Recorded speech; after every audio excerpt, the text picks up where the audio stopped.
Les 31 et 1er avril 2016, l'Université de Guyane, après la Martinique en novembre 2014, a accueilli la 12e conférence de coopération régionale Antilles-Guyane.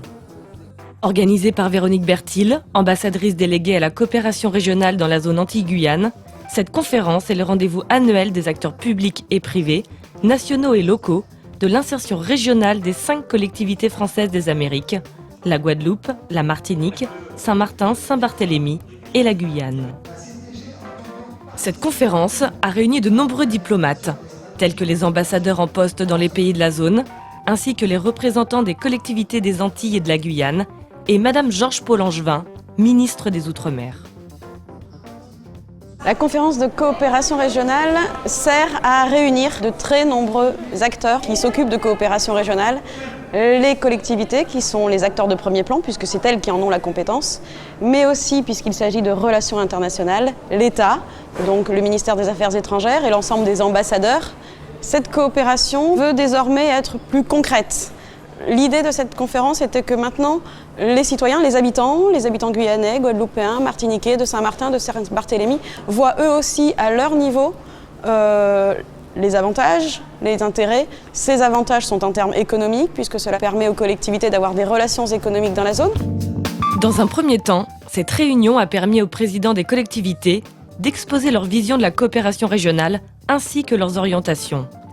Pour le président de la collectivité territoriale de Guyane, Rodolphe Alexandre, la coopération doit avant tout se faire au niveau économique. Nous, on est beaucoup plus sur l'amorce du champ économique, social, culturel, celui qui permet de fluidifier, qui permet aux hommes et aux femmes de se rencontrer.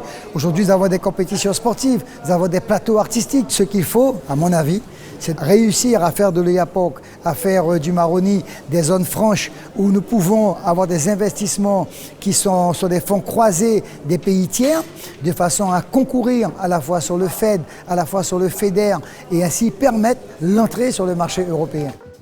Une conférence dont l'objectif est aussi de parler et de favoriser la libre circulation des personnes.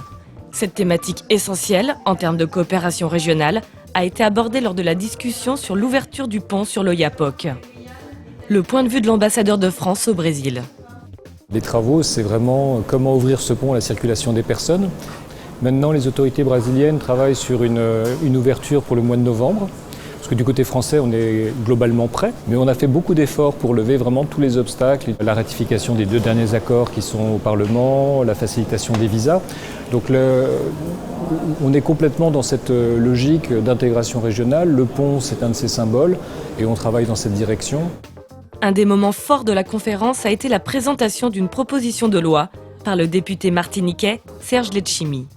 Si elle est adoptée, cette nouvelle loi permettra aux collectivités d'outre-mer de conclure elles-mêmes des accords internationaux. Ce texte devrait montrer la volonté de la France de libérer les énergies dans ses outre-mer. C'est une loi qui a été longuement discutée et négociée avec l'État, le ministère des Affaires étrangères. La première chose, sur l'ensemble de la France, donc y compris outre-mer, donner la possibilité à des institutions, des collectivités de signer des accords, ça va nous permettre de respirer. Après 2 jours d'échanges, cette 12e conférence a ouvert de nouveaux axes de réflexion. Ce champ de conférence est très importante puisque ça permet aux acteurs sur le terrain qui interviennent dans toutes les îles de la Caraïbe et en Guyane de se rencontrer et de faire le point sur la coopération.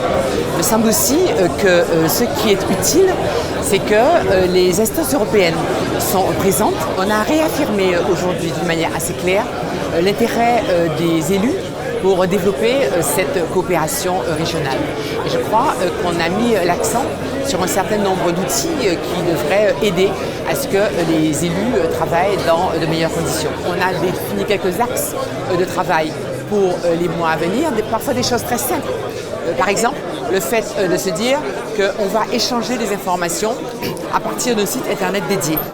Cette 12e conférence de coopération régionale a aussi débouché sur la mise en place d'une feuille de route par la ministre des Outre-mer.